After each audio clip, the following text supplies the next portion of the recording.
So British Prime Minister Keir Starmer sees Elon Musk raising the issue of grooming gangs and those joining in seeking a national inquiry, a far-right conspiracy. Elon Musk, on the other hand, seeks opinion on whether America should liberate the people of Britain from the tyrannical government. He took to social media platform X to say that, and he sought public response on this. But the big issue is, did Britain actually fail as a country to protect its children? Young girls who were gang raped by Pakistani grooming gangs, and they were passed around. They were exploited for decades. They went to the police. These girls went to social service. They went to civil society. They went to their teachers. They went to their parents. But the exploitation continued. Can this be blamed just on Islamophobia? I want to bring in Yashovardhan Azad, former Special Director of Intelligence Bureau, and someone who knows policing like the back of his hand. He's done that for decades. And I want to understand from you, sir, is Elon Musk raising a pertinent issue, or is Elon Musk interfering in England's internal affairs when he says there has to be justice, those grooming gangs? There should be a nationwide inquiry, a national inquiry into this. Well, let me say, Gaurav, at the very outset, that the very fact that Elon Musk's statements gaining currency is because it's representing the public anger of a large majority of the Englishmen.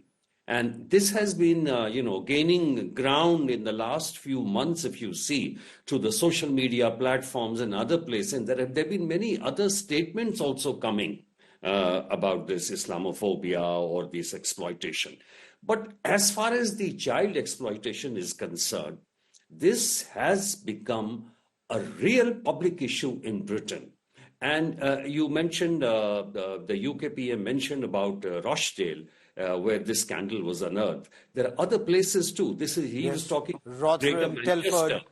Rotherham, yes, Telford, all these other places. And the system was so well oiled. This is not a part of what you call isolated crime. We call it an organized kind of a crime. And that is why the word uses the grooming gangs. Now, in these grooming gangs, the specifically what has been alleged is trafficking, is the use of drugs, alcohol, rape, assault, and the way you gain confidence of these children and exploit them. Now, some of this exploitation has been going on for years, as you've already said. For example, in the case, as you know, of Rotterdam, there were about 1,300 children who were abused. So, yes, point number one is that this is a fact that this has been happening. Number two, Elon Musk has made a statement. Well, you can call it interference in fine tune, because this is from some other country, but this is an allegation. This is in the larger good.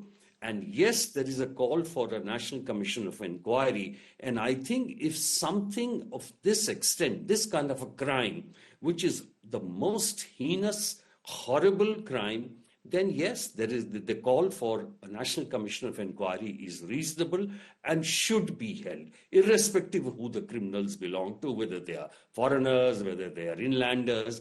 And for far too long, these things are under wraps because of various reasons, whether it's, being politically correct or not trying to create interpolation. Even the police doesn't want such serious, scandalous kind of cases being blamed. But why, when their own daughters are being gang raped and groomed and passed around, did the British police, and I want to ask you this, wear your police hat for a moment.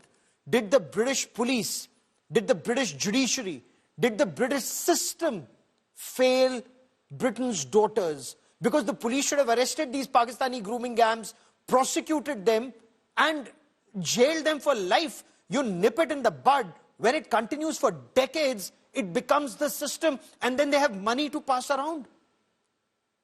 Actually, Gaurav, one of the first points is that not much evidence is available.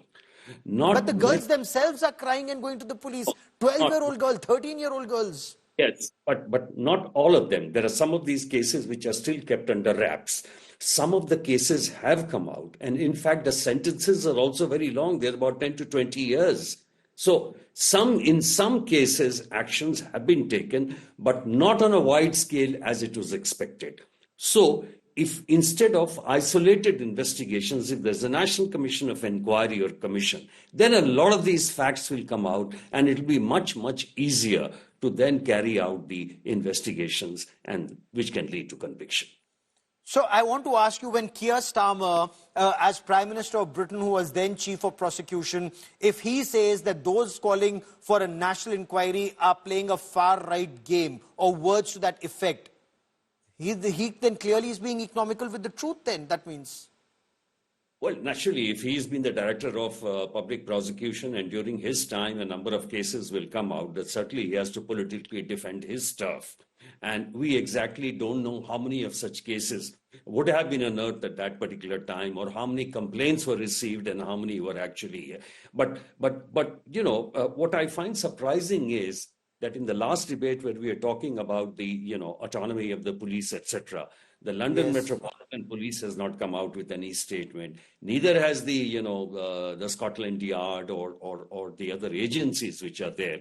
They should be coming out. And in fact, the other thing, Gaurav, is that one of the most publicized press statements which the police gives, or the annual reports they publish, how much of section or how much of place they have reserved for this kind of crime, which is the most serious and heinous crime. That would be an interesting thing to find out. Because some of the statements of former police officers which are now viral on social media, some of the debates in the British Parliament, where members of Parliament have also raised this, it was all deemed as a conspiracy theory, and this would indicate, one, either England was very embarrassed about this, they didn't want to talk about it, this was their dirty secret that they didn't want the world to know, even though the world knew. Every system is supposed to have checks and balances. Britain talks to everyone about human rights. Their own daughters, their own children did not have these human rights, whether they were let down by their teachers, their social workers, their society, their police, their judiciary, Rotherham, Rochdale, Telford, city after city. It's a collapse of British society, sir. In fact, some of the statements which have come out from various individuals, they have been extremely indicting virtually the lawmakers, virtually the policemen and the law enforcement machinery, and even said that there was a kind of what you call censorship of speaking against anything, against the particular religion or particular crime. And that's why the public anger is now exploding. After Elon Musk's statement has come, it has somehow acted as a catalyst now in uniting its various people and the agitationists. And that is why they have been calling for this National Commission for Inquiry. Let me for a second play the devil's advocate. Is there merit in the criticism that big tech can interfere in internal affairs of any country and divert public discourse, influence governments and change governments, the way we are seeing what's happening in Canada, what's happening in the United Kingdom? Well, that's a very, very sensitive issue, and I think every country will rise up against any kind of a big tech or any kind of organization taking interest in the other countries, whether it's the elections or it's the governmental setup.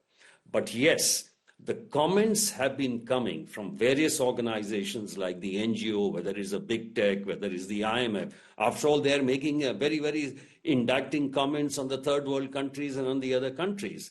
So if Elon Musk has made a comment on the social polity and a kind of a crime which is a heinous crime against children, that is a kind of it has an international impact, because world over, children, even by the United Nations or any other agencies, are considered to be the most innocent, and against whom any kind of a crime would be called extremely heinous, and every step should be taken to control or to prevent in future.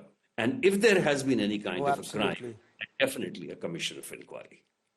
Oh, absolutely. The truth must prevail, and everyone must do everything they can to protect their children. If they can't protect their future generations, then what is their being there for? Their entire work is now tailor-made for them to ensure that the future generations are better protected, and these Pakistani grooming gangs are dealt with an iron hand. Mr. Yashovardhan Azad, for joining me here on this India Today special broadcast. Many thanks. We'll be tracking the story very closely.